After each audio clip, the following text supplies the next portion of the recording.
할렐루야. 에베소서 1장 3절에서 14절 말씀을 가지고 가장 큰 축복이란 말씀을 드리겠습니다. 새해를 맞을 때는 새해 복 많이 받으세요 인사를 서로 주고받습니다. 예수 믿는 사람도 복 받기를 좋아합니다.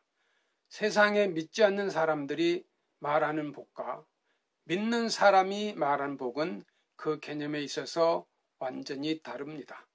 세상에 믿지 않는 사람들이 말하는 복은 물질적인 것, 또 육신적인 복을 말합니다. 그래서 오래 살면 복 받았다고 말합니다. 그리고 돈 많이 벌면 복을 얻었다고 말합니다. 믿음 있는 사람의 복은 영적인 것을 의미합니다. 예수님도 산상수훈의 팔복을 말씀하셨는데 이것은 육신적인 것은 하나도 없습니다. 마음이 가난한 사람이 복이 있다. 애통하는 사람이 복이 있다. 마음이 깨끗한 사람이 복이 있다. 복에 대하여 육신적인 것과 영적인 것을 혼돈해서는 안 됩니다. 오늘 본문 사도 바울의 그 에베소서 1장에서 우리가 예수 그리스도를 믿음으로 말미암아 받게 되는 하늘에 속한 이 신령한 복을 열거하면서 특별히 제사함을 받게 된 축복에 대해서 말씀하고 있습니다. 우리가 예수를 믿고 하나님의 자녀가 된 이후에 여러 가지 신령한 복을 많이 받습니다. 가장 큰 축복이 무엇입니까? 하는 것을 생각해 보겠습니다. 그것은 제사함을 받은 축복입니다. 제사함 받은 축복은 얼마나 큰 축복인지 말로 다 할 수가 없습니다. 가장 무거운 짐이 죄의 짐입니다. 더욱 놀라운 것은 이 세상에서 사는 사람치고 죄의 짐을 지지 아니한 사람이 한 사람도 없습니다.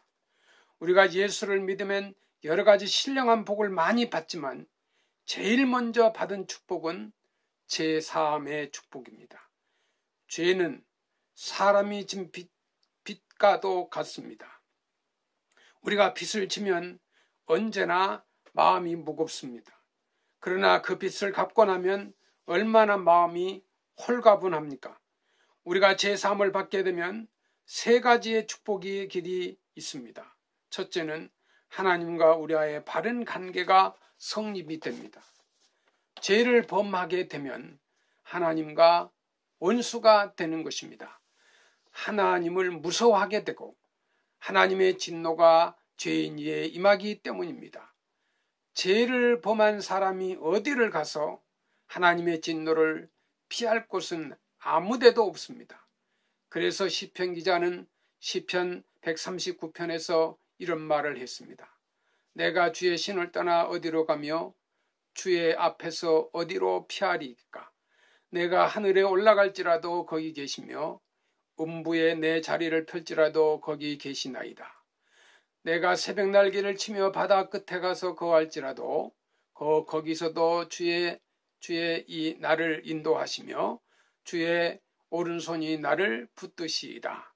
내가 혹시 말하기를 흑암이 정녕 나를 덮고 나를 두른 빛은 밤이 되리라 할지라도 주에게는 흑암이 숨기지 못하며 밤이 낮과 같이 비추나니 주에게는 흑암과 빛이 일반이다 했습니다.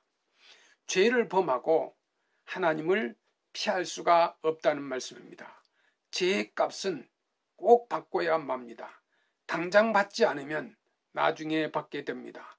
청년 때 받지 아니하면 노년 때 받게 됩니다. 그 당대에 받지 아니하면 그 후대가 가서 받게 됩니다.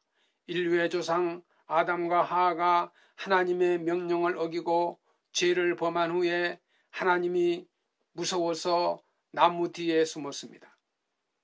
하나님을 피해서 숨는 어리석은 인간들이 하는 모습입니다. 숨는다고 숨어집니까? 죄의 값은 분명히 사망입니다. 그래서 하나님께서는 아담과 하와를 만나서 가죽옷을 해 입혔습니다. 무화과 나무를 가지고 앞을 가린다고 가려지는 것이 아닙니다. 가죽옷을 만들기 위해서 짐승을 잡아야 했고 짐승을 잡으니까 피를 흘렸습니다. 죄를 범한 인간이 하나님께 나아가려면 대신이라도 피를 흘려야만 했습니다. 사람들이 하나님 앞에 나아갈 때 짐승을 잡아 피를 흘렸습니다. 그 수가 얼마나 되는지 우리는 상상도 할 수 없는 정도입니다. 예수님께서는 세상 죄를 지고 하나님의 어린 양으로 이 세상에 오셔서 우리 대신 십자가를 지시고 피를 흘리시며 죽으셨습니다.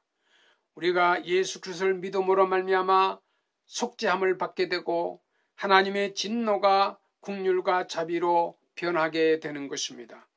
우리의 범한 죄가 하나님과 우리 사이를 가로막았지만은 죄 사함을 받게 되면 그 담이 완전히 없어집니다. 그래서 우리가 기쁨으로 하나님께 나아갈 수가 있습니다. 죄를 씻는 것은 예수의 피밖에는 없습니다. 예수 그리스도의 피는 하나님과 나 사이에 막힌 담을 헐어버리고 하나님과 나 사이에 원수가 된 것을 화목하게 합니다. 죄의 문제가 해결되면 우리 자신의 마음에 평화가 임합니다. 우리가 죄 안에 있을 때에는 항상 마음이 불안합니다. 성경은 악인은 쫓아오는 사람이 없어도 도망간다라고 했습니다. 우리의 양심이 우리에게 가책을 주고 고통을 줍니다. 그래서 우리의 마음에 평화가 없고 잠도 평안히 잘 수가 없습니다. 다윗이 죄를 범한 후에 이렇게 표현했습니다. 내 마음에 죄를 토설치 아니할 때 여름 가뭄에 마름같이 바싹바싹 타버렸다고 했습니다. 죄 범한 사람의 마음속에는 평화가 없습니다.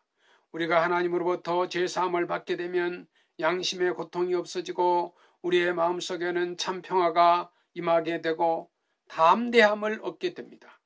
누구든지 예수를 믿고 온전히 완전히 회개하면 하나님께서 우리의 죄를 사해해 주시고 마음의 평화를 주실 줄을 믿습니다. 사도행전에 보면 죄의 용서함을 받으면 하늘로부터 유쾌하게 되는 날이 임한다고 말씀했습니다. 죄 사함을 받기 전에는 평화가 없습니다. 죄 사함을 받으면 장래에 대한 바른 생각을 하게 됩니다. 죄 사함을 받은 사람은 하나님의 축복의 길로 인도하십니다. 성도 여러분, 우리 앞에는 천국이 준비되어 있습니다. 죄의 값은 사망이지만 그리스도 예수 안에 우리는 영생의 길로 인도하십니다. 우리가 어떻게 죄의 사함을 받을 수가 있습니까? 오늘 주신 말씀 가운데 분명히 가르쳐 주십니다. 그의 피로 말미암아 구속 곧 죄 사함을 받았으니 그의 피가 누구의 피입니까? 예수 그리스도의 피입니다. 예수의 고난과 피를 의미합니다.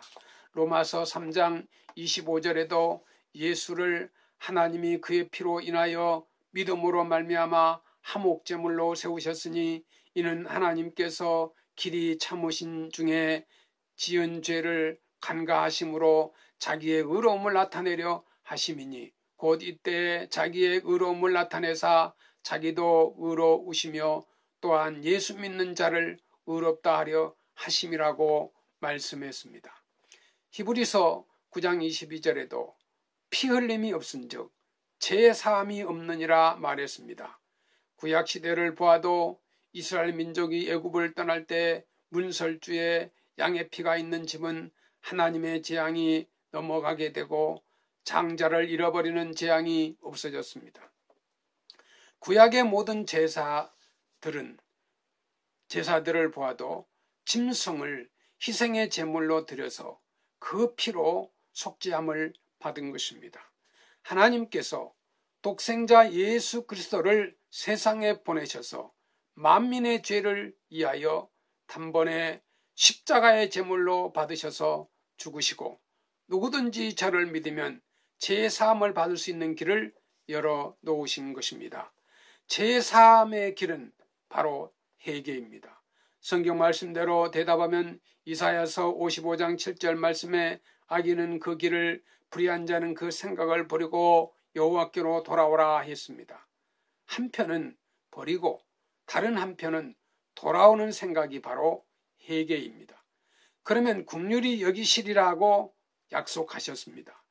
누구든지 죄를 회개하고 잘못된 길을 버리고 방향을 온전히 돌이켜서 주님께 돌아와서 주 예수 그리스도를 대속하신 구주로 온전히 믿는 사람은 모든 죄를 사해 주십니다. 이것이 유일한 죄사함을 받는 길입니다. 성도 여러분, 누구든지 예수를 믿고 온전히 회개하면 하나님께서 우리의 죄를 사해 주십니다. 회개하고 예수 그리스도를 통해서 용서를 받아 기쁨의 가장 큰 축복받는 은총이 함께 하시기를 축원합니다. 감사합니다.